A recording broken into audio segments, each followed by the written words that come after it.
Technicians like Ilaiyaraaja గారు, రాజు సుందరం గారు, Vincent గారు వాళ్ళ గురించి. ప్రకాష్ గారు, విన్సెంట్ గారు, yes. విన్సెంట్ గారు yeah 8th floor biggest floor ఏషియాలో ఆనే స్టూడియోలో. న్యాయంగా అయితే కాశ్మీర్ ఎక్కడికో వెళ్ళి తీయాలి, అవసరం లేదు. విల్ క్రియేట్ అంటే సబ్జెక్ట్ అయిన తర్వాత విన్సెంట్ గారు ఎక్కడ మహానుభావుడు, ఒక్క గ్రాఫిక్ షాట్ లేదమ్మా. 8th ఫ్లోర్ సరే, మెగా ప్రొడ్యూసర్, మెగా హీరో. అప్పటికి మెగా సూపర్ ఫస్ట్ గా సుప్రీమా దత్కార్ ప్రొడక్షన్ అంటే 8th ఫ్లోర్ ఫుల్గా మంచు కొండలాగా చేసేస్తామని చలంగారు కదా ఆర్ట్ Yes, చలంగారు. చేస్తే ఈయన ఒక్కో షాట్కి విన్సెంట్ గారు షాట్ చెప్పిన తర్వాత ఆయన పని ఏదో ఆ పాలిథిన్ పేపర్ తీసుకుని కెమెరా ముందు పాలిథిన్ పేపర్ అలా పెట్టి అదే చిన్న మంచు గుహలాగా ఆ పక్కన చిన్న వ్యాజలను తీసుకుని లెన్స్కి ఎడ్జెస్లో గ్లో రావడం Glow కోసం రావడం. వ్యాసని పూసి చేసేవాడు. అది నేకెడ్ అయితే చూస్తే ఏంటది ఆయన ఇలా చేసుకుంటున్నారని, బట్ కెమెరాలో చూస్తే అప్పుడు ఇంకోటి లేవుగా, మన మానిటర్లు కూడా monitors లేవు. లేవు. అవును. వాళ్ళు చూస్తుంటే ఇది ఒక అద్భుతమైన మంచు గుహలో నుంచి కెమెరా పెట్టి ముందుకు ట్రావెల్ అవుతున్న ఫీలింగ్ ఇచ్చేవాడు. అత్యద్భుతం అట్లా. అండ్ అన్నిటికీ మించి శ్రీదేవి టోటల్గా ఇంకా ఇక్కడ ఉండటం లేదు, వాళ్ళ నాన్నగారు పిలిచారు కాబట్టి లిబరలైజ్ అయ్యి వెళ్ళిపోతుంది పైకి.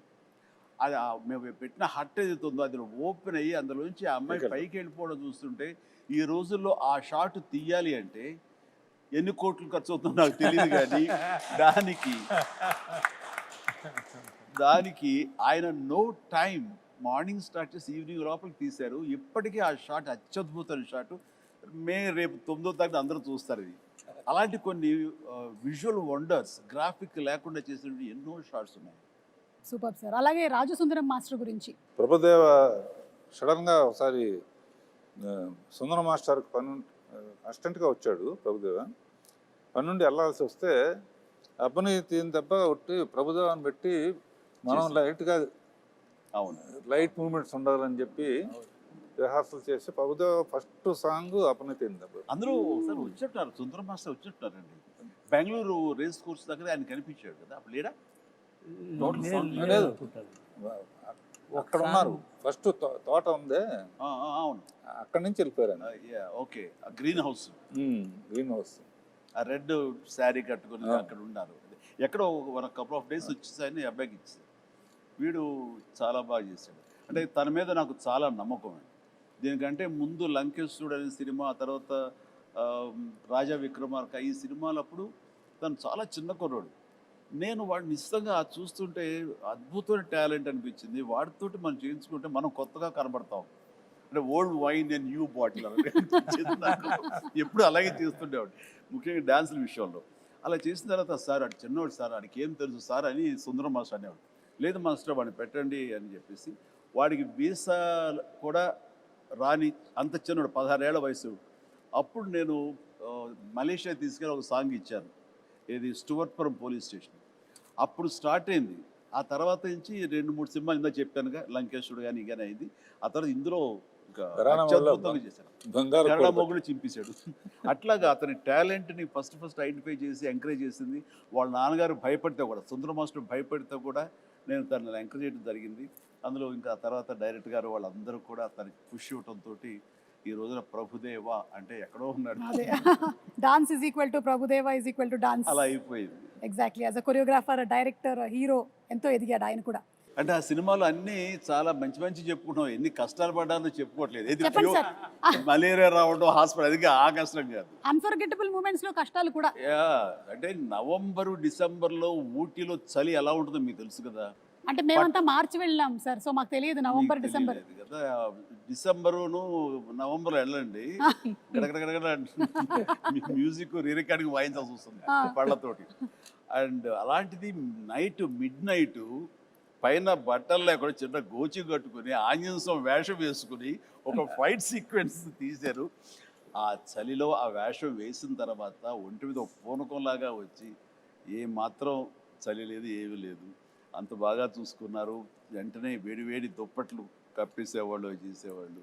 అండ్ చలిమంట వేసి కాచుకునేవాళ్ళం.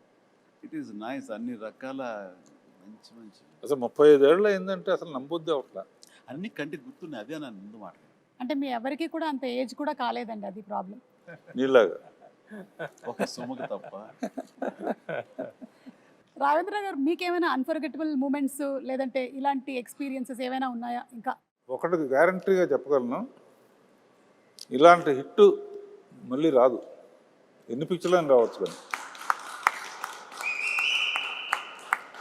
ఎందుకంటే చాలా సినిమాలు హిట్ అవుతున్నాయి, బట్ భయంకరమైన తుఫానులో చెట్లు విరిగిపోయి అన్ని థియేటర్లు మూసేసి మునిగిపోయి అన్ని థియేటర్లు మూసేస్తే జనం వెళ్ళట్లేదని చెప్పేసి తెచ్చినట్టు ఫైర్ ఇంజిన్ తెప్పించి నీళ్లు బయటికి తోడుతూ వీళ్ళు కుర్చీల మీద కాళ్ళు వేసుకుని కింద నీళ్లు సినిమా చూశారు, ఎంజాయ్ చేశారు.